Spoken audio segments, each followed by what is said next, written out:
Bab 10 ya, Kitabul Adab, bab ke-10, babu fadli silaturahim, bab keutamaan silaturahim. Mungkin masih ingat di bab pertama Kitabul Adab ini Imam Bukhari sudah mengawalinya dengan babul birri wasilah wa qoulihi ta'ala a'udzubillahi minasyaitonirrajim wa wassaynal insana biwalidayhi husna. Itu bab pertama ya, babul birri, bab al birru wasilah dan silaturahmi, dan ayat intinya bab pertama itu yaitu tentang babul birrinya itu birrul walidain, kemudian silahnya itu silaturahmi, silaturahim. Nah, ini sekarang keutamaannya. Bab silaturahminya itu di bab pertama, bab birrul walidain dan bab silaturahmi. Nah, kata ini sangat populer ya, silaturahmi, silaturahim. Rahmi Allah, rahim, rahmi, silaturahim, silaturahmi gitu kan, ada dua sebutan, kita menyebutnya silaturahmi, silaturahim. Bahkan di banyak acara itu judulnya silaturahmi. Banyak acara-acara di kita ini judulnya itu silaturahmi, bahkan ada yang silaturahmi akbar. Apa sih silaturahmi kok pakai akbar sih? Emang ada asgor? Emang ada silaturahmi leletikan? Silaturahmi asgor, silaturahmi leletikan. Emang ada grade-nya apa? Ada tingkatannya gitu? Ada silaturahmi akbar, silaturahmi ausat, silaturahmi asgor. Jadi silaturahmi akbar, silaturahmi besar, silaturahmi tengah pertengahan, ada silaturahmi kecil-kecilan. Nah, apa seperti itu gitunya, itu dari begitu banyak lah gitunya kita menemukan kalau ada acara kumpulan, pertemuan, entah reuni atau apa, itu judulnya itu silaturahmi. Apa sih silaturahmi? Jadi ulang saja sedikit nih ya, karena itu di bab pertama Imam Bukhari judulnya itu yang pertama, babul birri wasilah, silaturahmi, rohima yarhamu gitu ya, rohima yarhamu, rohmatan itu kata dasarnya ya. Kalau rohima yarhamu gitu kata kerjanya rahmat. Nah, dari situ kata dasarnya masdar, bahasa Arabnya masdar atau kata dasarnya itu adalah rahmat. Rahmat itu apa? Kalau Rasul SAW ya menerangkan rahmat Allah lah gitu ya. Kalau Allah itu kan memiliki sifat Rahman, Rahim, seperti yang di dalam kalimat Bismillah itu kan, Ar-Rahman, Ar-Rahim itu sifat dari Allah, yang artinya maha, ya Allah kan segalanya maha. Allah itu maha Rahim, maha Rahman, maha Rahim, maha rahmat. Nah, artinya adalah mengasihi, menyayangi, mencintai.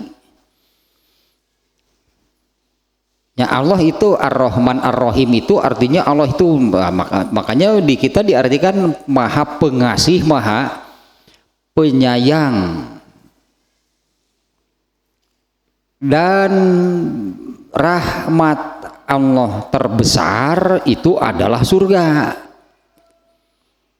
Bentuk berartinya bentuk Allah mengasihi, itu bentuk Allah menyayangi, bentuk Allah Ar-Rahman, bentuk Allah Ar-Rahim itu adalah Allah memberikan surga kepada yang Ia rahmani, Ia rahimi, kepada yang Ia kasihi, Ia sayangi. Allah akan memberikan kasih sayangnya, rahmatnya yang terbesar, yaitu surga.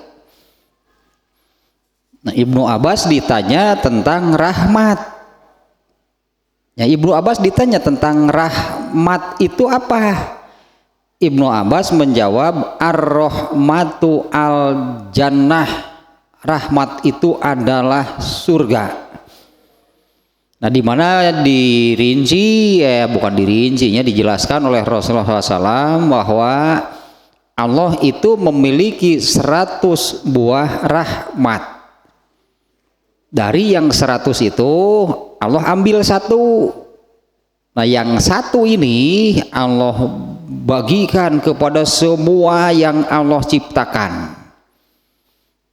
Dari sejak awal penciptaan sampai nanti hari kiamat, nah rahmat Allah yang satu ini tidak habis. Yang 99, karena dari 100 rahmat yang dimiliki oleh Allah itu Allah baru mengambil satu. Yang satu ini Allah bagikan kepada seluruh ciptaannya. Sejak dulu Allah mulai menciptakan sampai nanti hari kiamat, nah rahmat Allah yang satu ini tidak akan habis, tidak habis. Berarti yang 99 itu masih utuh. Di mana yang 99 itu satuan-satuannya sama seperti yang satu yang sudah dipakai. Sebanyak itu rahmat Allah.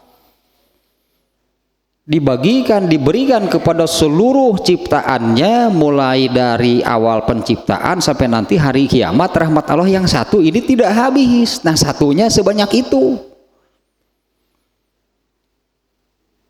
Yang 99, di mana yang 99 itu, nah satuan satunya itu seperti ya satu yang sudah dipakai. Dan semuanya yang 99 ini akan Allah berikan seluruhnya, tidak akan disisakan. Yang 99 ini oleh Allah akan diberikan kepada penghuni surga. Pantas kalau surga itu tidak akan bisa dibayangkan.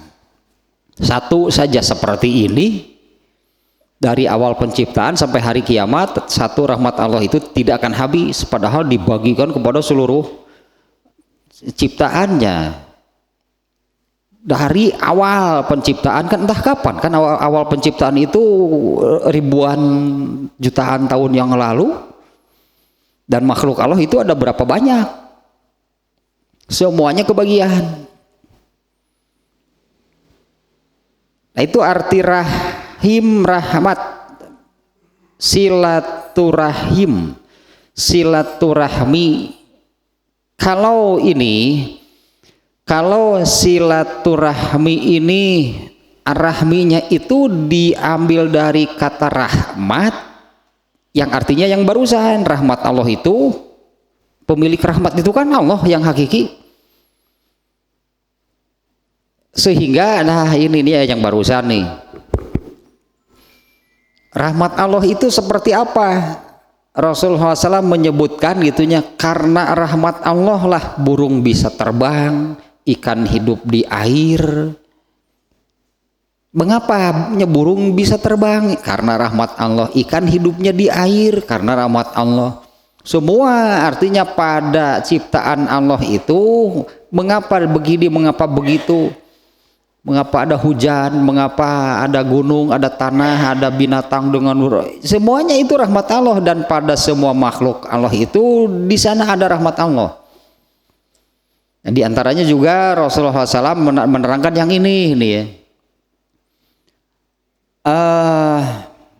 Ada yang Rasulullahnya menyebutkan binatang, ada manusia nih. Kalau binatang seperti yang tadi diantaranya. Kemudian satu lagi begini, ada seekor kuda yang mengangkat sebelah kaki belakangnya dalam waktu yang lama. Kalau kita pikir apa nggak pegal gitu gak? Apa nggak pegal kuda ini mengangkat sebelah kakinya dalam waktu yang lama? Dia tidak mau menurunkannya karena di bawah kakinya itu ada anaknya yang sedang tidur. Kuda wae kitu, kenapa bisa demikian? Itu karena rahmat Allah. Ada juga nih yang mencontohkan manusianya,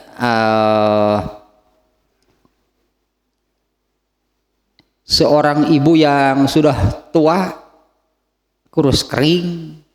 Itulahnya seorang ibu yang tua kurus kering, lalu melihat ada bayi yang menangis, tidak bisa dihalangi, kemudian dia memangkunya lalu menyusuinya, padahal kan sudah nggak ada asinya. Tapi mengapa melakukan demikian? Anggaplah naluri etaman naluri keibuan. Nah, mengapa demikian? Itu karena rahmat Allah. Nah, kalau ini jadi silaturahim, silaturahmi. Bahasa Arabnya kan apa sih kalau bahasa lainnya? Tempat janin. Tempat janin di dalam perut seorang ibu itu disebutnya rahim. Ya rahim itu sebutannya sudah jadi bahasa Indonesia, bahasa Arab rahim.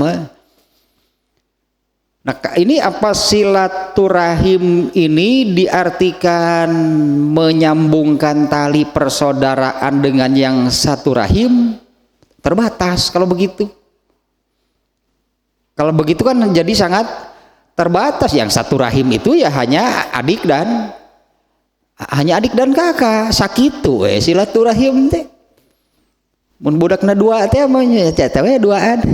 Silaturahim teh hanya berdua, jeung tetangga moal. Kalau dengan sepupu moal silaturahim karena tidak satu rahim kan.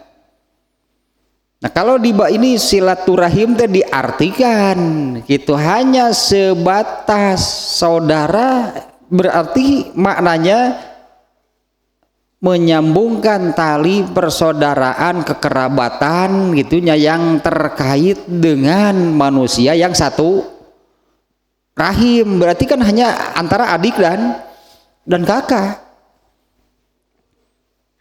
Sementara ini nih babu fadli silaturahim.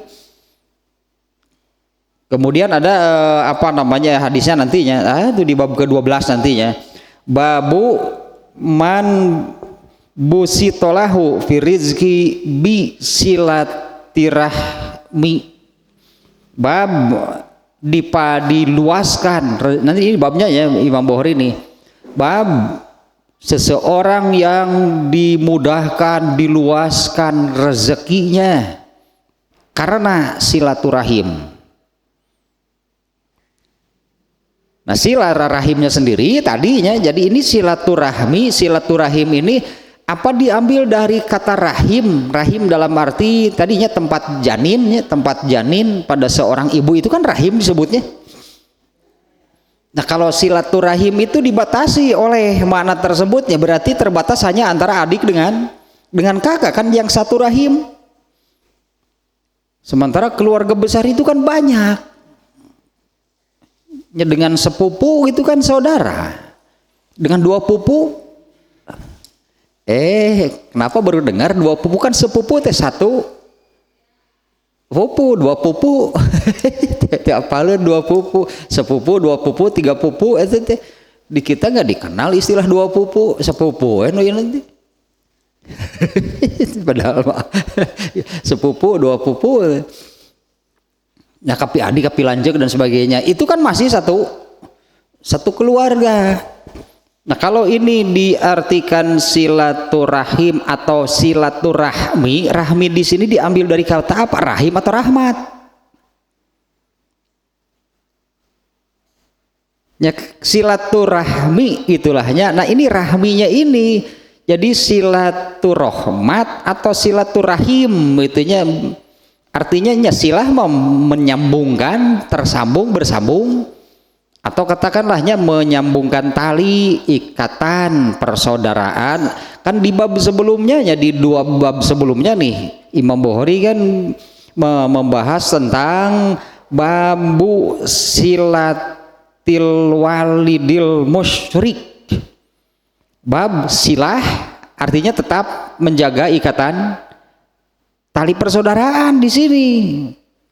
Babu silatil walidil musyrik, bab tetap menjaga tali persaudaraan, bukan persaudaraan, karena di sini dengan tali kekeluargaan dengan orang tua yang musyrik. Sudah nggak ada rahmat di sana. Rahmat Allah bagi orang kafir kan sudah tidak ada. Kalau di surat ini ya, di surat Luqman kan diantaranya yang jika mereka mengajak bahkan sampai memaksa kamu untuk menyekutukan Allah, untuk durhaka, untuk kufur kepada Allah, jangan diikuti. Ini orang tuanya yang dibicarakan di ayat ini. Jika kedua orang tua kamu itu mengajak bahkan sampai memaksa kamu untuk menyekutukan Allah, untuk durhaka, untuk kufur kepada Allah, fala tuti'huma, jangan ditaati. Wasahibhuma fid dunya ma'rufa, tapi perlakukanlah mereka orang tua yang musyriknya, yang kufur, yang durhaka, selama di dunia itu perlakukanlah dengan baik. Dan Rasulullah menyabdakan siapa gitu kan, ketika ditanya siapa orang yang paling harus aku perlakukan dengan baik, ibumu. Setelah itu siapa? Ibumu, sampai 3 kali. Di hadis itu Rasulullah tidak menyebutkan kecuali kalau ibu kamu musyrik. Enggak, tetap saja meskipun orang tuanya kafir, musyrik, seseorang yang paling harus diperlakukan terbaik itu adalah ibunya. Orang Islam yang melakukan demikian itu bukan karena ibunya muslim, tapi karena Allah memerintahkan demikian. Ya, artinya kan berbakti kepada orang tua itu karena melaksanakan perintah Allah, meskipun orang tuanya musyrik, meskipun orang tuanya kufur. Kan di ayat tadi menyebutkan wasahibhuma, perlakukanlah keduanya fid dunya ma'rufa, selama hidup di dunia itu dengan baik. Artinya terlepas dari mereka itu sesama muslim ataupun kufur, tetap saja Allah memerintahkan memperlakukan kedua orang tuanya itu dengan baik. Padahal kan di rangkaian ayat ini kan kalimat sebelumnya tentang orang tuanya yang kufur dan mengajak, memerintahkan, memaksa untuk musyrik kepada Allah. Bagian itunya jangan ditaati. Nah, tapi tetap gitunya menjalin hubungan kekeluargaan dengan orang tuanya yang musyrik. Dan bab sebelumnya babu silatil akhil musyrik, bab tetap menjalin hubungan kekeluargaan dengan saudaranya yang kufur, saudaranya yang musyrik. Nah, kalau sekarang ini babu fadli silatirahmi. Nah, ini masalahnya, rahminya ini diambil dari kata rahmat atau rahim. Kalau dari kata rahim dalam arti tadinya, rahim itu tempat janinnya di dalam kandungan, berarti ini terbatas, hanya menjalin tali persaudaraan itu dengan yang satu rahim. Nanti berikutnya ada babu ismil qati'i. Kemudian ada juga hadis nih yang la yarhamullahu man la yarhamun nas. Nah, ini manusia secara umum, bukan hanya saudara, bukan hanya adik kakak, La yarhamullahu man la yarhamun nas. Allah tidak akan merahmati orang yang tidak mencintai sesama manusia. Di situ kan umum, yang disebut manusia di situ bukan hanya dalam lingkup keluarga. Ya, la yarhamullahu man la yarhamun nas. Ya, Allah tidak akan merahmati orang yang tidak menyayangi sesama manusia. Nah, ini lebih tepat babu silatirahim, itu judulnya ya, babu fadli silatirahim, bab keutamaan silaturahim. Silah itu menyambungkan, wasola yasilu silatan, itunya bahasa Arab nama menyambungkan. Rahim di sini dari kata rahmat, jadi menyambungkan rahmat Allah. Nanti pantas di bab berikutnya ya, dan di bab ke-11 nanti nih judulnya babu ismil qati'i, bab dosa orang yang memutuskan, yaitu memutuskan silaturahim, memutuskan seseorang dari rahmat Allah. Rahmat Allah itu apa? Ibnu Abbas tadi ditanya, yabna Abbas marrohmah. Ibnu Abbas menjawab ar-rahmatu al-jannah. Ya, Ibnu Abbas rahmat itu apa? Rahmat adalah surga. Nah, berarti maknanya pantas kalau keutamaan silaturahmi, keutamaan menyambungkan seseorang.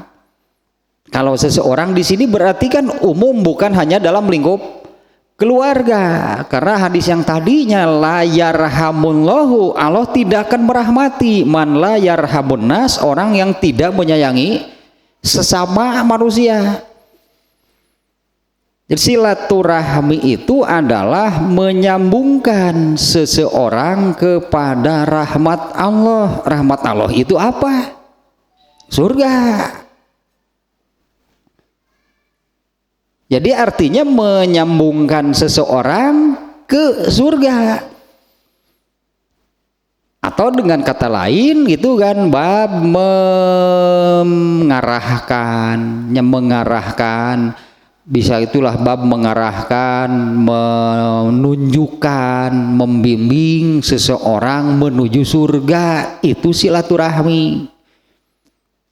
Menyambungkannya, menunjukkan, itu membimbing, itulah bahasanya apalah, pokoknya seseorang itu jadi tersambung dengan surga. Kalau nggak salah kan pernah juga saya contohkan, kalau orang tua misalnya untuk anak lah yang belum balik anaknya, apalagi kalau anaknya sudah balik. Anaknya belum balik tapi sudah masuk ke dalam usia yang Rasulullah menyabdakan, jika usia 10 tahun anakmu itu belum juga mau mengerjakan sholat, maka boleh kamu memukulnya. Tapi memukulnya itu untuk supaya maksudnya ini memukulnya ini untuk si orang tuanya mau menekankan gitu bahwa harus wajib mengerjakan sholat. Disebutnya memukul bukan untuk menyakitinya, apalagi menyiksanya. Tu daek sholat sih saya pikat tu bisa lempang tu budak atuh meureun sholat lagi mal bisaeun. Disiksa deui ka pengkor mah tuh. Nah ini dalam rangka apa gitunya, dalam rangka apa Rasulullah membolehkan demikian, supaya si anak ini gitu kan, supaya ini kan ada tahapannya, katakanlahnya perintahkan dengan cara yang halus, ternyata si anak ini tidak mau itu mengerjakan sholat. Rasulullah membolehkan, kemudian memerintahkan si anak ini mengerjakan sholat itu dengan cara yang keras, bukan kasarnya, dengan cara yang keras, mungkin sambil dimarahi lah supaya mau sholat. Tetap tidak mau sholat, boleh silahkan tuh ambil kaso-kaso gitu tau si pemain softball teh sirah atau bencar berarti sirah teh boleh memukul. Nah, Rasulullah membolehkan demikian. Jadi si orang tua itu kalaupun sampai memukul anaknya ketika memerintah sholat karena si anaknya tidak mau juga mengerjakan sholat, nah memukulnya ini adalah silaturahmi. Kan memukulnya ini kan untuk mengaitkan lah gitu kan, silah nyambungnya untuk menyambung, untuk mengaitkan si anak itu ke surga. Karena kan ya kalau tidak sholat tuh mana masuk surga kalau tidak sholat. Nah supaya sholat, supaya nyambung gitu si anak itu ke surga, itu silaturahmi. Nah kemudian kalau pada bab 11 nanti itunya bab dosa orang yang menyambungkan memutuskan nih hadisnya bahkan seperti ininya nanti dah dibahasnya. La yadkhulul jannata qati'un, tidak akan masuk surga orang yang memutuskan silaturahmi. Nukumaha si memutuskan silaturahmi itu etos sakitu acara reuni judul nanti silaturahmi teu datang moal ka surga sia tah moal ka surga sia teh nyambung ku batur mah datang tersambung silaturahmi nu datang mah pan judulna silaturahmi berarti nu teu datang mah eta teh memutuskan da judul atuh silaturahmi akbar aduh makaning judul lagi silaturahmi akbar sia teh da tengah mun kitu teu ngarti atuh naon teh apa sih silaturahmi, kenapa pakai akbar, emang ada asgor, emang ada silaturahmi asgor, silaturahmi leletikan silaturahmi leletikan itu berarti lamun asgor teh. Pantas kalau di dalam hadisnya pun Rasulullah menyebutkan demikian, la yadkhulul jannata, tidak akan masuk surga qati'un, orang yang memutuskan, yaitu memutuskan seseorang untuk menuju ke surga. Manehna moal ke surga kalau dia ini gitu kan memutuskan menghalangi seseorang untuk menuju ke surga. Pantas kan kalau orang yang seperti itu oleh Rasulullah SAW dikatakan tidak akan masuk surga, orang yang menghalangi seseorang untuk masuk surga. Nah, kembali ke sini nih ya, ini keutamaannya si judulnya di sini ya, karena bab silaturahminya itu di bab pertama waktu di awal-awal. Babu fadli silaturahim, bab keutamaan menyambungkan silaturahmi.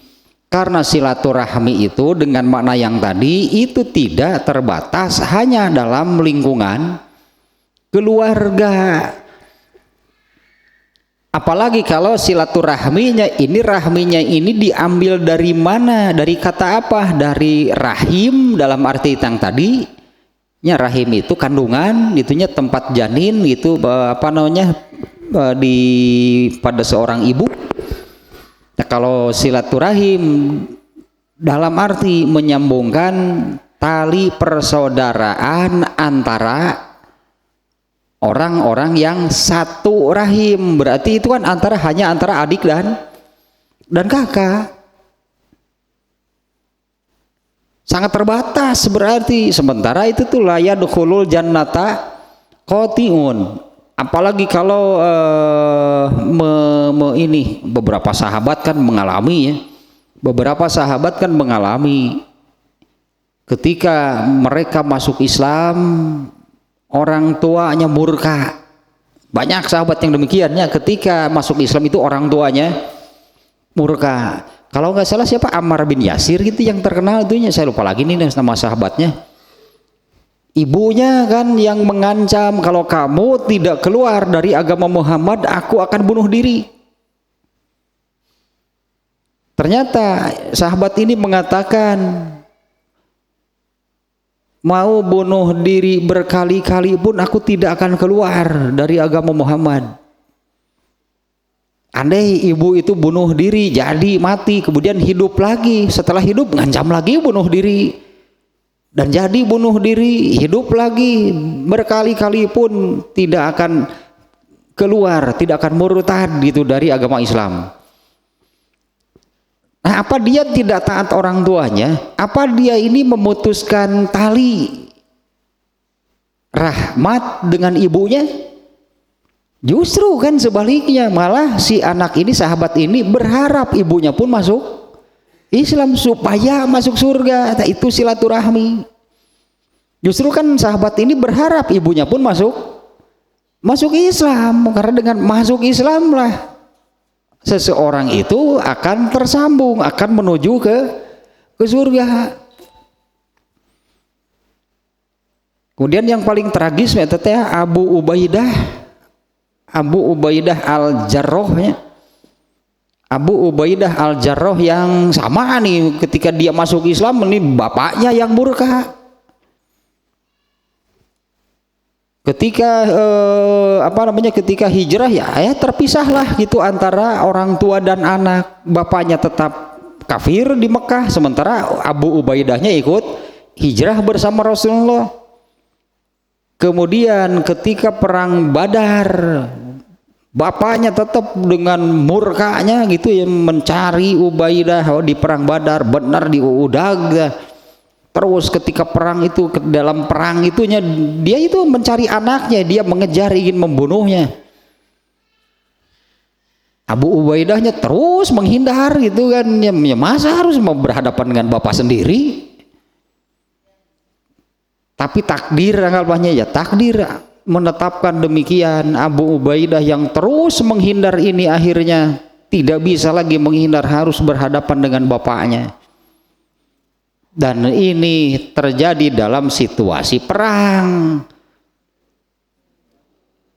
Apa Abu Ubaidah itu syahid kalau tidak mau itunya berhadapan dengan bapaknya? Bapaknya pasti akan ingin membunuhnya karena murka. Tidak berani berhadapan dengan bapaknya, lalu dia menyodorkan lehernya. Syahid gak? Lain syahid gitu, membunuh diri berarti di medan perang. Bunuh diri di medan perang, tetap saja bunuh diri berdosa. Akhirnya berhadapan dan Abu Ubaidah berhasil, anggaplah berhasil membunuh bapaknya. Tapi yang dibunuh oleh Abu Ubaidah ini bukan bapaknya, bukan sebagai bapaknya, tapi sebagai kafir, musuh Islam yang dalam situasi seperti itu kalau tidak membunuh pasti dibunuh. Silaturahmi ya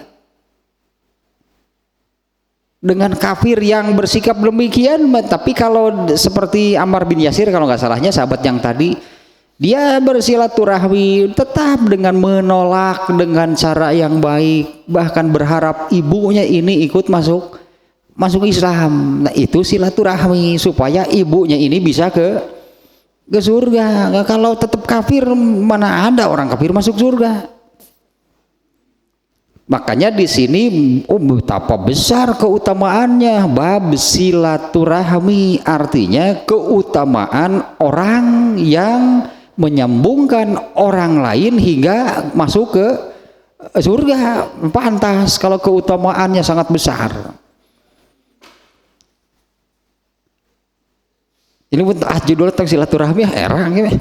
Kamu pakai akbar mah perdah we mun nu diondang loba make silaturahmi akbar, mun diondangna 10 urang silaturahmi asgor, tulisanna leutik deui surat bisi kabaca silaturahmi asgor.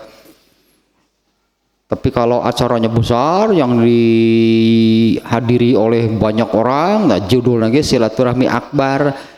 Ini cinta baca eta judul eta teh ngarti itu silaturahmi teh naon itu. Apa silaturahmi itu pertemuan besar berarti kan. Jadi silaturahmi akbar itu pertemuan besar di lapang ikada. Baheula teh pejabat Belanda gitu. di lapangan Ikada teh mun aya mah lapangan naon teh. Ya artinya kalau silaturahmi akbar, jadi dianggapnya arti silaturahmi itu adalah pertemuan. Jadi pertemuan besar itu itunya karena yang diundangnya banyak, acaranya yang kemungkinan yang hadirnya banyak. Jadi silaturahmi akbar, ya pertemuan besar maksudnya teh. Asa geuleuh da silaturahmi dengan arti demikian. Engke aya silaturahmi asgor soal namun kitu mah. Ya mun rapat terbatas lah cenah ulah sarereting di bejaan ieu mah ye secret ye. Rada genting masalahna ye silaturahmi asgor ah. Tah susulumputan silaturahmi asgor mah opatan nu hadirna teh. Nah, kayak kan ya, kan baik teman akbar jeung asgor mah. Aya atuh da judulna kitu. Aduh, kumaha ieu teh aya silaturahmi akbar nih judulna teh. Hadisnya hanya satu. Ya di bab ini hanya satu yang kalau di yang saya lihat di sini ya di kitab Fathul Bari ini diberi 2 nomor tuh, padahal ini sama hadisnya. Istilahnya ada tahwil dalam sanadnya, kan teu ngarti tah. Tuh inwan pokoknya malah sanadnya itu seperti 2 tapi bercabang lah, ke bawahnya 2 tapi bertemu di jalan lah gitunya. Jalan hadisnya ini 2 gitu bertemu di jalan, ke atasnya 1 gitulah kurang lebih gambaran tahwil di dalam sanad. Yang isinya sama pasti. Nah hadisnya seperti ini nih. An Abi Ayyuba al Ansori radhiyallahu anhu anna rajulan qala ya Rasulullah akhbirni bi amalin yudkhilunil jannah. Tuh eta ge pan kieu hadisna ge enggak ada kaitan keluarga. Hadisnya pun nggak ada kan pertemuan besar. Nggak ada. Faqala al-qaumu malahu. Faqala Rasulullah sallallahu alaihi wasallam arabbun malahu. Faqala Nabiyyu sallallahu alaihi wasallam ta'budullaha la tusyriku bihi syai'an wa yuqimus sholata wa tu'tiz zakata wa tasilur rahima zarha qala ka'annahu kana ala rohilatihi. Dari dari Abu Ayyub Al Ansori, semoga Allah meridhoinya, dia berkata seorang laki-laki bertanya kepada Rasulullah, yang berkata kepada Rasulullah SAW, ya Rasulullah, ya wahai Rasulullah, akhbirni, beritahukanlah kepada saya bi amalin yudkhilunil jannah.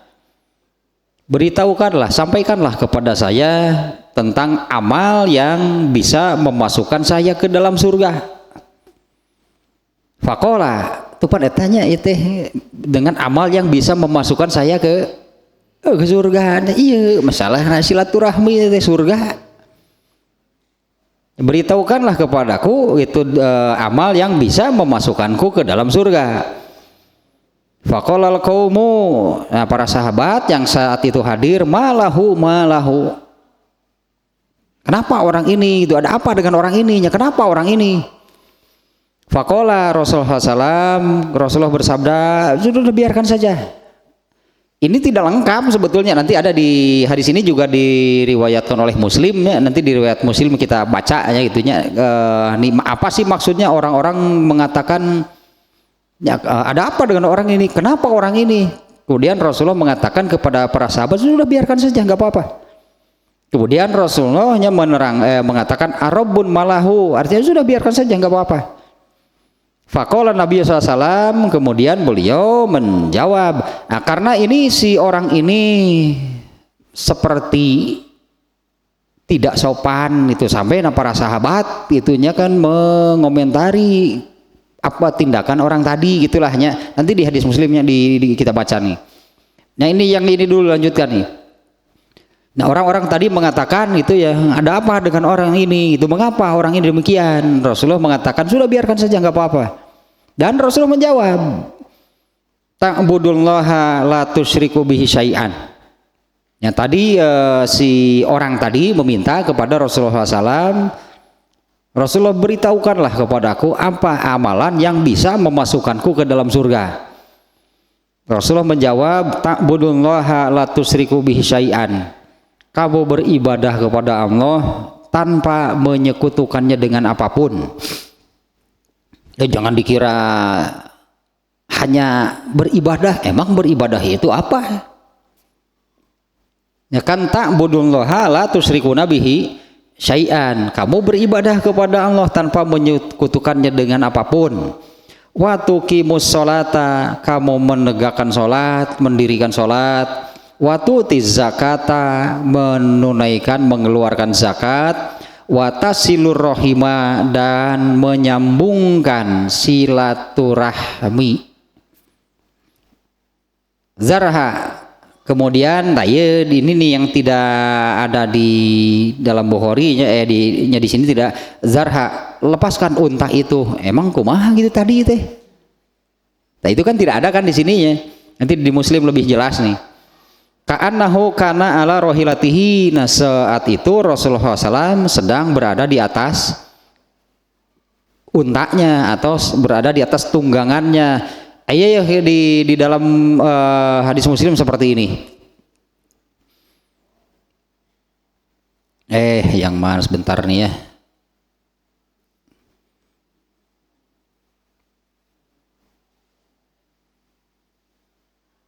Nah ini yang ini awalnya nih yang tadinya. Nu mana kayak yang lebih yang jelasnya menunjukkan Rasulullah itu sedang dalam, nah ini nih. Kalau ini hadisnya sama dari Abu Ayyub tadinya. Abu Ayyub mengatakan ini di lafaz Muslim seperti ini. Anna a'robiyan arodo li Rasulillahi sallallahu alaihi wasallam wa huwa fi safarin. Seseorang tiba-tiba muncul, itulah hanya seseorang tiba-tiba muncul ke hadapan Rasulullah SAW. Wa huwa fi safarin, ketika beliau sedang safar. Fa akhadha bi khitami naqatihi, lalu orang tadi memegang tali kendali bahasa Sunda tali kadali. Tapi bahasa Indonesia kadali kan beda. Dikadali kan beda. Dikadali. Nah, ada anak Arabian itu sebutan untuk orang Arab pedalaman, orang Arab Badui, orang Arab kampung. Makanya para sahabat tadi itu kan langsung ya khawatir ada gitu kan, tiba-tiba ada seseorang yang langsung menghadang itulahnya muncul di hadapan Rasulullah SAW. Kemudian dia memegang gitu tali unta Rasulullah SAW. Kemudian orang itu berkata, ya Muhammad, biasa orang kampung mah. Mad, gitu, nya geding. Ya Muhammad, akhbirni bima yuqarribuni minal jannah. Nah kalau di redaksi Muslim seperti ini, beritahukan kepadaku apa yang bisa mendekatkan aku ke surga, wa ma yubaiduni minan nar, dan menjauhkan aku dari neraka.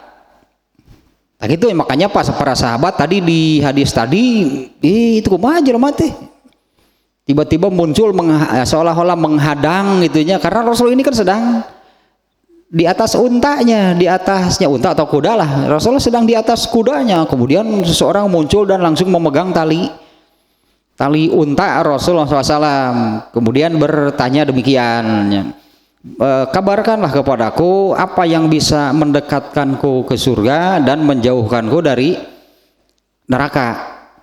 Qala, Rasulullah bersabda, fakafan nabiyyu sallallahu alaihi wasallam summa nazara fi ashabihi. Kemudian Rasulullah berhenti dan beliau memandang sahabat-sahabatnya. Qala, beliau bersabda, laqad wuqifa au laqad hudiya.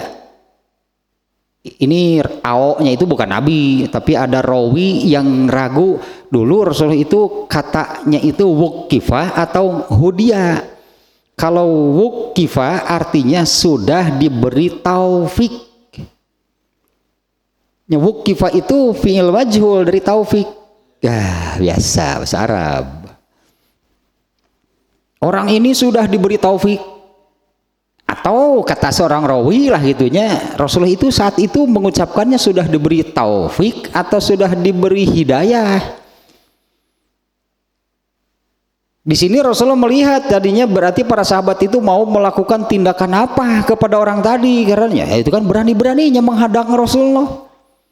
Rasulullah sedang berjalan gitunya, naik untanya, lalu tiba-tiba muncul orang muncul langsung memegang tali unta Nabi, artinya supaya diam.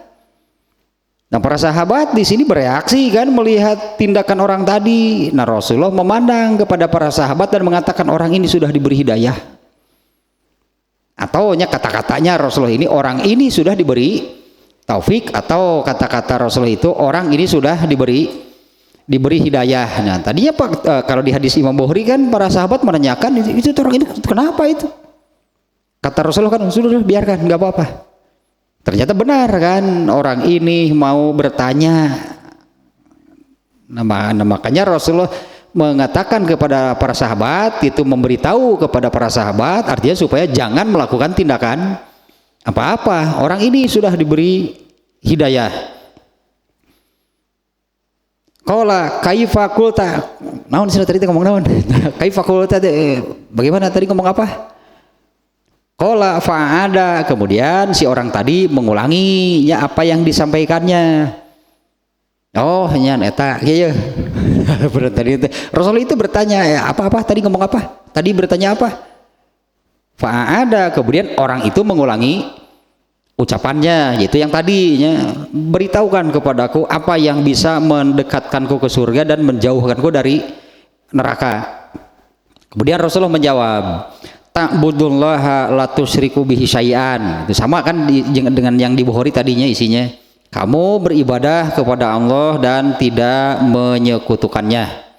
Wa tuqimus sholata wa tu'tiz zakat, dan kamu mendirikan salat, menunaikan zakat, wa tasilur rahima, dan menyambungkan tali silaturahmi.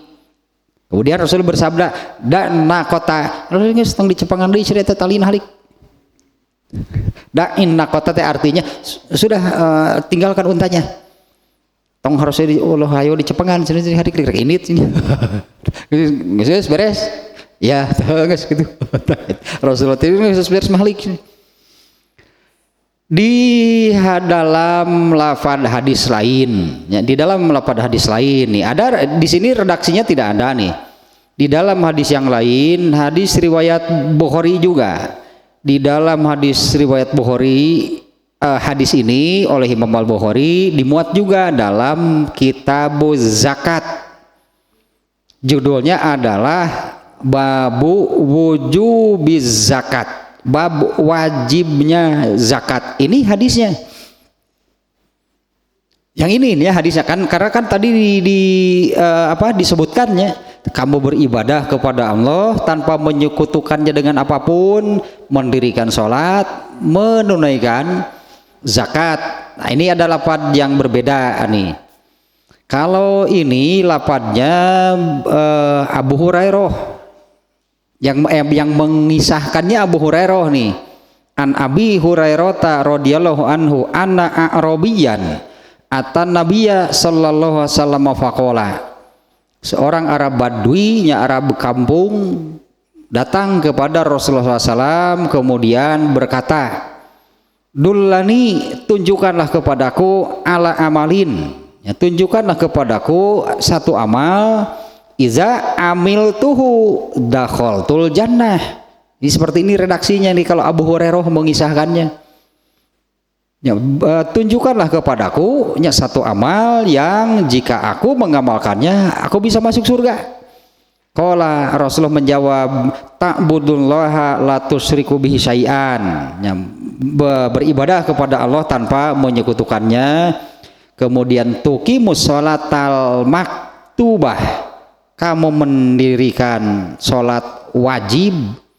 Kemudian addi zakata, menunaikan zakat. Juga sama di sini ditambah addi zakatal mafruḍah, sama ini mengeluarkan zakat yang wajib. Watasumu Ramadana, kamu saum pada bulan Ramadan. Nah, seperti itu jawaban Rasulullah menurut Abu Hurairah. Kemudian orang itu mengatakan, walazi nafsi biyadihi, demi yang jiwaku berada di tangannya, la azidu ala haza, aku tidak akan menambahnya. Aku tidak akan menambah dari apa yang diucapkan Rasulullah tadi. Falamma wala, ketika orang itu pergi, qala Nabi sallallahu alaihi wasallam, Nabi sallallahu alaihi wasallam bersabda, man sarrohu an yanzuru ila rajulin min ahlil jannah falyanzur ila haza. Barang siapa yang ingin melihat seseorang dari penghuni surga, maka lihatlah orang tadi. Ini orang tadi mengatakan begini, Rasulullah kan mengatakan beribadah kepada Allah kan umum. Kalau beribadah kepada Allah kan umum. Yang namanya beribadah itu karena kan hidup ini juga hidup ini hanya untuk Allah menciptakan manusia itu hanya untuk beribadah. Nah, dalam beribadahnya itu tanpa menyekutukan atau tidak bercampur dengan kemusyrikan. Itu yang pertama tadi, yang awal, kamu beribadah kepada Allah dan jangan menyekutukan Allah dengan apapun. Lalu Rasulullah menyebutkan apa saja, ternyata hanya rukun Islam. Kamu sholat, bahkan di sini disebut kamu mendirikan sholat wajib, menunaikan zakat mafruḍah, zakat yang wajib, dan kamu saum pada bulan Ramadan. Itu jawaban Rasulullah SAW. Orang tadi mengatakan saya tidak akan menambah. Ya ditambah jadi bid'ah tuh. Ya kalau dia menambah dari mana? Dari dirinya berarti kan. Kalau dia menambah berarti menambah dari dirinya. Saya tidak akan menambahnya. Orang itu mengatakan walazi nafsi biadihi la azidu, demi yang jiwaku ada di tangannya aku tidak akan menambahnya. Setelah orang itu pergi, Rasulullah mengatakan kepada para sahabat, man sarruhu an yanzuru ila rajulin min ahli jannah, barang siapa yang ingin melihat seseorang dari penghuni surga, fal yanzur ila hada, lihatlah orang tadi. Ya, lihatlah orang tadi, dia calon penghuni surga, karena dia mengatakan aku tidak akan menambah apa yang disampaikan oleh Rasulullah, yaitu beribadah kepada Allah tanpa menyekutukannya. Kemudian yang disebut apa? Rukun Islam. Nah, etama bukan ibadah itu hanya sholat, saum, zakat dan saum. Apa orang ini ibadahnya hanya 3 macam? Karena Rasulullah kan menyebutnya, sekali lagi nih redaksinya, Rasulullah menyebutkan ta'budullaha la tusyriku bihi syai'an, kamu beribadah kepada Allah tanpa menyekutukannya dengan apapun. Beribadahlah kepada Allah dan jangan musyrik. Itu kan intinya. Itu kan sudah mencakup semuanya. Ya beribadahlah kepada Allah kalau ingin masuk. Lalu Rasulullah menyebut sholat, kamu mendirikan sholat yang wajib, kamu menunaikan zakat yang wajib, kamu saum pada bulan Ramadan, itu rukunnya. Kan itu rukun Islam yang disebut. Apa seseorang cukup hanya dengan mengamalkan rukunnya dalam beragama Islam? Kan rukun itu pondasi. Kalau ibarat bangunan, masa mendirikan sebuah bangunan hanya sampai pondasinya? Rukun Islam itu pondasi dari Islam. Apalagi ini haji wae teu disebut ku Nabi teh. Tilu lah pokoknya mah, salat, zakat, saum, ka surga. Padahal yang awal tadi kamu beribadah kepada Allah, itu masuk surga mah dengan beribadah kepada Allah. Adapun yang disebut di sini kan ini rukunnya, ini pondasi dari semua ibadah.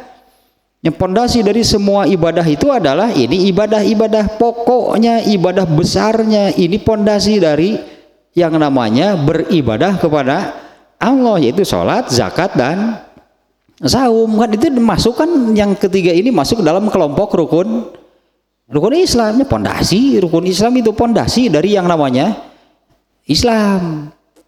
Sehingga jangan diartikan salat, zakat, saum, haji saja tidak disebut oleh Rasulullah di sini. Salat, zakat, saum ke surga, pokoknya mah. Saum pada bulan Ramadan kan disebutkan watasumu Ramadan, kamu saum pada bulan Ramadan. Ngeluarkan zakat, dah kena teh engke we zakat fitrah setahun sekali. Ya ada kan orang yang tidak kena oleh zakat.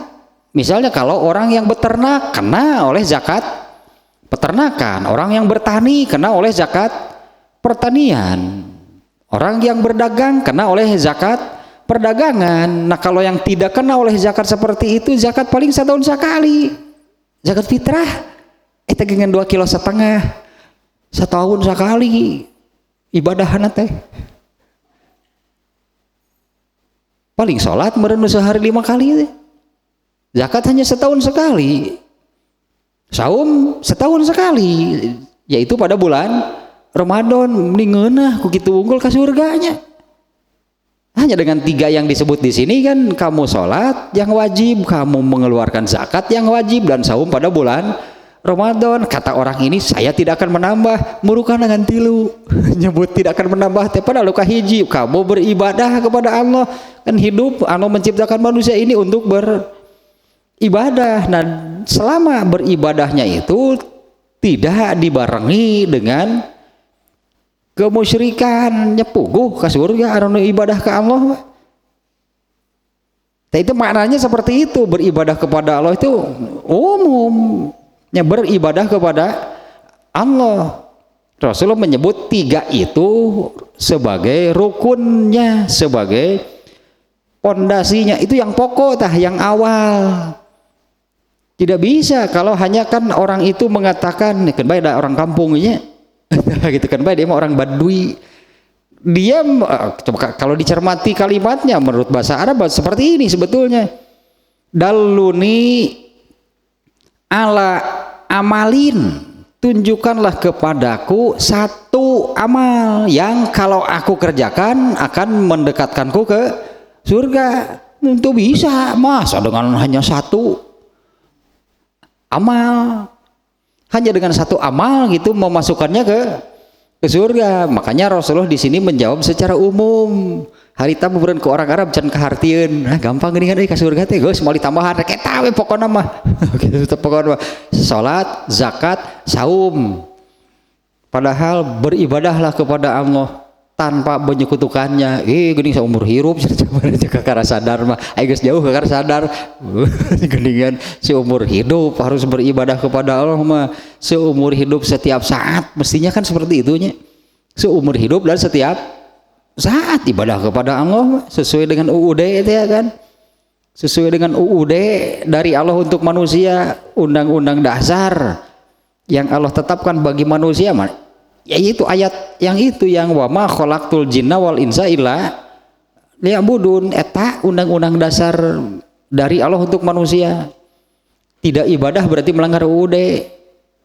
Pasal nu mana we lah. Kalau di Indonesia isinya, kalau di Indonesia kan UUD isinya banyak. Ini undang-undang dasar kan isinya banyak. Allah mah hiji we tah. UUD mah tidaklah aku ciptakan jin dan manusia kecuali untuk beribadah. Eta undang-undang dasar untuk manusia.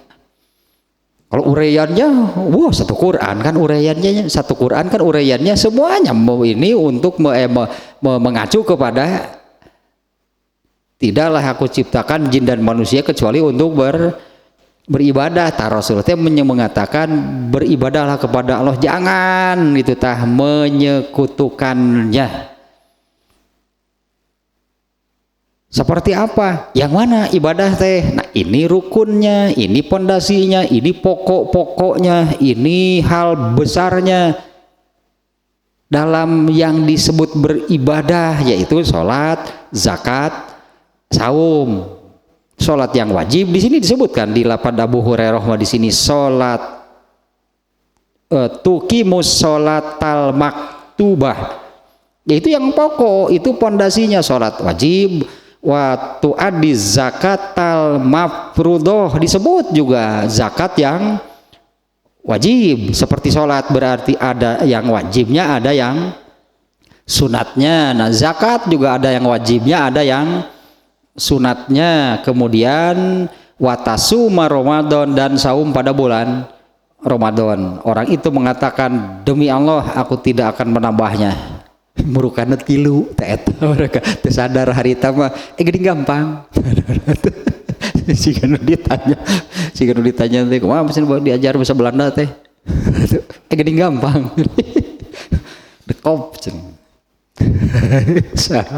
Maksudnya teh kopi kumaha dekop. Tadi salah satunya di sini ya. Kalau di hadis lafaz Imam Bukhari ini, di sini tidak ada silaturahmi.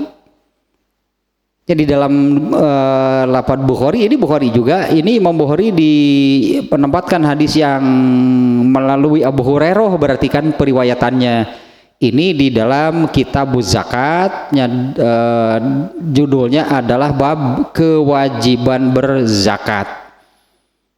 Nah, kalau di sini nih yang sekarang ini yang ada di dalam Kitabul Adab, Imam Bukhari menyebutkan di sini ada silaturahim. Yang disebutkan oleh Rasulullah di hadis ini adalah kamu beribadah kepada Allah tanpa menyekutukannya dengan apapun, mendirikan sholat, menunaikan zakat. Di sini pada lafaz hadis ini Rasulullah tidak menyebut saum bulan Ramadan. Rasulullah menyabdakan watasilur rohim, dan menyambungkan silaturahmi. Nah biasa teh, iya jadi keutamaannya apa? Tadi judul nanti Imam Bukhari mah babu fadli silaturahim. Terus keutamaannya apa?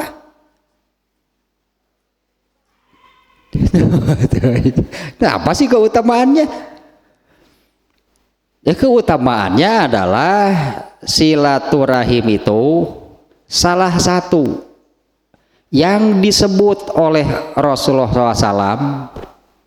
Yang gitu kan ya, silaturahim di sini adalah salah satu yang disebut oleh Rasulullah SAW, di mana kita berarti dengan menyebutkan ta'budullah itu sudah semuanya terbawa. Kalau sholat ibadah bukan? Kan di awalnya kamu beribadah kepada Allah. Kalau sholat ibadah bukan? Ya sholat ibadah. Kemudian zakat ibadah. Kemudian saum bulan Ramadan ibadah. Padahal dengan menyebut apa sih yang bisa memasukkan aku ke dalam surga? Ibadah. Selesai sebetulnya kan dengan jauh demikian. Ya beribadahlah kepada Allah dan tidak menyekutukannya. Dengan menyebut ibadah itu tadi kan seumur hidup setiap saat.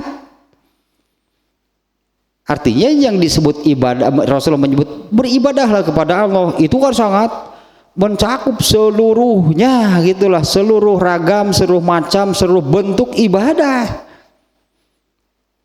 Di mana Rasulullah menekankan di sini di dalam beribadah kepada Allah itu tidak disertai dengan menyekutukan, lepas gitulah, harus bersih dari kemusyrikan. Sebetulnya selesai dengan menjawab demikian, ya beribadah kepada Allah kan. Lalu kemudian kan Rasulullah menyebut kamu menegakkan sholat, padahal sholat itu kan bagian dari ibadah, menunaikan zakat bagian dari ibadah. Kalau dalam bahasa Arab itu atful khos alal am, mengatafkan. Apa itu atof? Menyambungkan. Kalau di kita ini pakai kata sambung lahnya. Apa yang bisa memasukkan aku ke surga? Beribadah kepada Allah tanpa menyekutukannya. Dan gitulahnya, dan mendirikan sholat dan menunaikan zakat. Ini kan pakai dan gitu loh, kalau dalam kitanya kata sambungnya dan itu kan seolah-olah beda kan masing-masing. Dengan kata dan itu menunjukkan beda. Itu makna wau atap secara keseluruhan nih, wayahnya ayana husarofan nih. Kalau dalam bahasa kita seolah-olah begini, itunya misalnya saya makan tahu dan tempe, tahu dan tempe sama nggak? Beda, matak make dan ge. Beda gitu, makanya pakai dan itu menunjukkan berbeda, tapi yang beda ini jadi berkumpul pada hukum yang sama, yaitu saya makan tahu dan kan samanya tahu dan tempe itu dimakan gitu tah arti dan.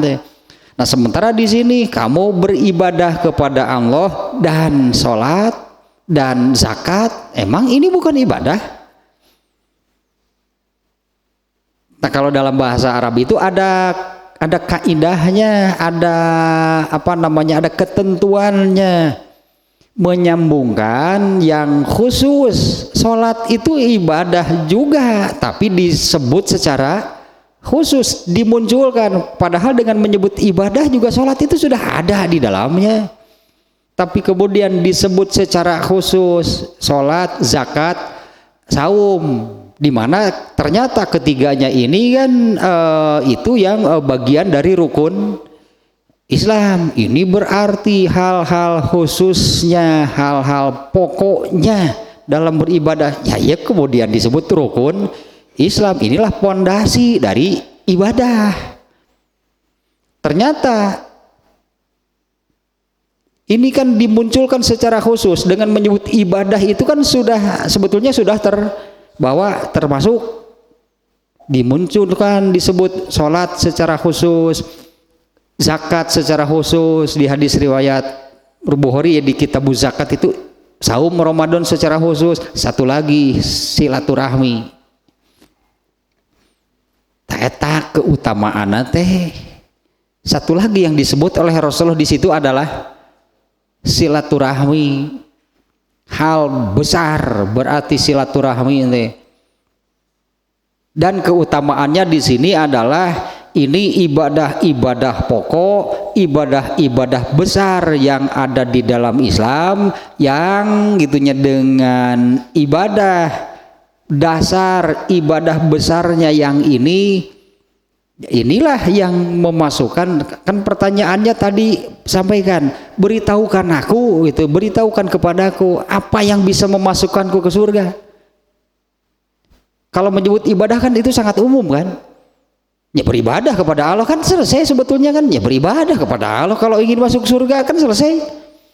Tapi kemudian Rasulullah menyebutkan yang pokok-pokoknya, yang besar-besarnya, salah satunya adalah silaturahmi. Ini hal besar, berarti silaturahmi ini anggaplah boleh dikatakan dalam tanda kutip sejajar dengan apa yang disebut sholat, zakat, saum, silaturahmi.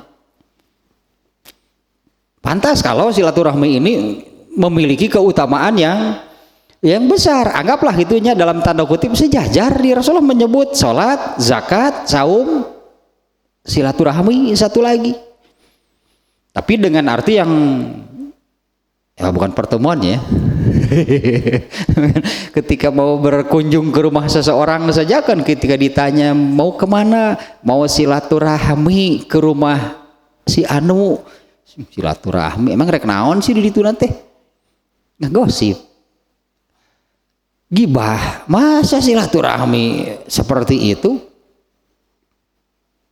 Kita tanya memaknai silaturahminya, pantas itu kan kalau silaturahmi ini hal besar di dalam Islam seperti halnya sholat, zakat, saum itu kan dimana kalau sholat, zakat, saum ini masuk ke dalam kelompok rukun Islam. Ini pondasi, anggap kalau ibarat bangunan tema ini pondasi bukan hal main-main.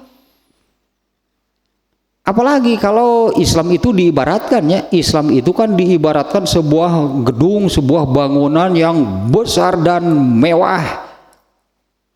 Islam itu diibaratkan sebuah gedungnya yang besar, megah gitu, mewah. Kira-kira pondasinya bagaimana? Masa bangunan pencakar langit pondasinya 1 meter?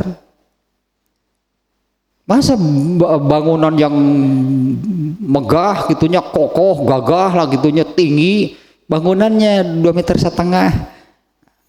atau meureun ku angin ditiguling teman.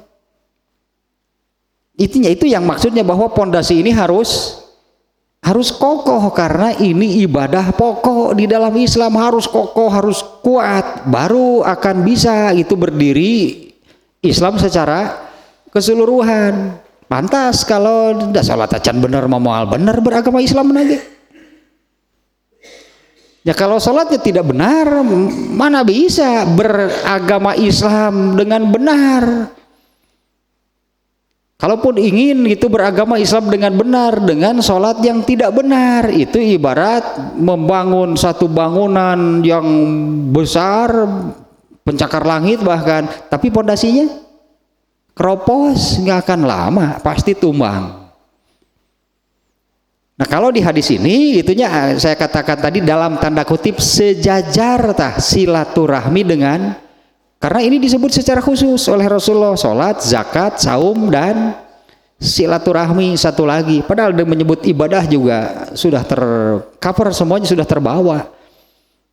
Tata Imam Bukhari menjadikan hadis ini sebagai dalil bab keutamaan silaturahmi. Silaturahmi itu bukan hal yang besar, jangan terlalu jadinya kan hal yang apa gitu silaturahmi. Tadi wae ngagosip ngomongnya silaturahmi. Silaturahmi ini jadi hampa, jadi kehilangan nilai. Silaturahmi itu asal mau bertemu, asal ketika ada kumpulan, tahu apa bentuk acaranya, tapi kan judulnya ke silaturahmi itu kehilangan makna, padahal luar biasa kan Rasulullah di hadis ini. Salah satu yang disebut oleh Rasulullah secara khusus adalah silaturahmi. Tetes makna atful khos alal amte, dengan menyebut kamu beribadah kepada Allah, itu semuanya sudah terbawa. Tapi kemudian Rasul memunculkan yang khususnya, yang besar-besarnya, yang penting-pentingnya, yang pokok-pokoknya, silaturahmi salah satunya. Jadi apa makna silaturahmi? Bade silaturahmi, kapi pisurgaeun berarti teh. Asal mau mereka mana bare silaturahmi, ke hadirnya ayah silaturahmi, silaturahmi teh jadi kitu pisurgaeun silaturahmi teh. Bahkan disebut itunya sejajarnya dalam tanda kutip nih silaturahmi masih sejajar dengan sholat, dengan zakat, dengan saum. Ya tentunya kalau dengan makna yang sesungguhnya itunya, yaitu kalau terjemah harfiahnya jadi menyambungkan seseorang ke surga. Iya pasti itu mahal besar.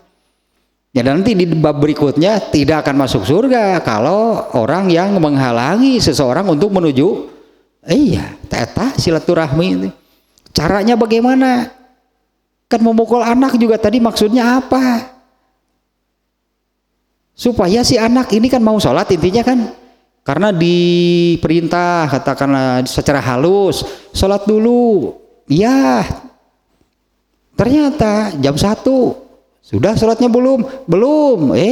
Sholat dulu. Iya, cek budak nanti. Jam 2 ditanya lagi. Sudah belum? Belum. Jangan-jangan tidak sholat kan menurut pikiran orang tuanya. Jam 2 can sholat kene, kagak dicarekan. Tadi dia memarahinya itu kan supaya apa tadi sholat, salah satunya untuk masuk surga. Supaya si anak itu mau mengerjakan sholat. Ternyata dimarahi pun itulah dengan cara yang kerasnya supaya mengerjakan sholat juga enggak. Tungtungna kan nyokot di pipah ledeng. Tong kagok budak teh sholat masih ya. Oh iya ya, betul kan, daek we sholat kan we lah. Anggaplah kalau anaknya terpaksa, tapi kan jadi mengerjakan sholat gitu kan. Nah, dengan itu kan bisa ke surga dengan mengerjakan sholat. Itulah silaturahmi, intinya menyambungkan itu seseorang kepada rahmat Allah. Nah, di mana kata Ibnu Abbas tadi rahmat Allah itu adalah surga.